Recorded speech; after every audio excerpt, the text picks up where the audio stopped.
বাংলা সাহিত্যে ও লোককাব্যে যেমন প্রকৃতি ও গাছগাছালি রয়েছে গভীর সম্পর্ক, তেমনি মানুষের দৈনন্দিন জীবনের সাথে লেবু ফলের রস, ঘ্রাণ ও উপকারিতা নিয়ে চিত্রিত হয়েছে গ্রামীণ জীবনের সরলতা ও স্বাস্থ্য সচেতনতা। লেবু ফলে রয়েছে বিভিন্ন ধরনের উপকারিতা। লেবুতে প্রচুর ভিটামিন সি থাকে, যা শরীরের রোগ প্রতিরোধ ক্ষমতা বৃদ্ধি করে। লেবুর রস হজমে সাহায্য করে এবং গ্যাস্ট্রিক সমস্যা কমায়। এছাড়াও নিয়মিত লেবুর পানি পান করলে শরীরের বিষাক্ত উপাদান বের হয়ে যায়। তাছাড়াও লেবুর রসে থাকা অ্যান্টিঅক্সিডেন্ট ত্বককে মসৃণ ও উজ্জ্বল করে। এছাড়াও আরও রয়েছে লেবুর অনেক গুণ।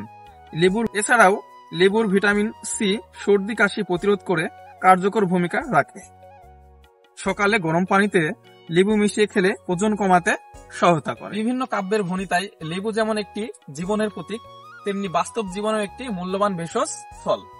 এছাড়াও লেবু যেমন আমাদের শারীরিক স্বাস্থ্য রক্ষায় ভূমিকা রাখে, তেমনি কাব্যে উপস্থিতি আমাদের নান্দনিক ও মানসিক সচেতনতা বৃদ্ধি করে। তাই লেবু শুধু একটি ফল নয়, বরং এটি আমাদের জীবনের একটি অবিচ্ছেদ্য অংশ।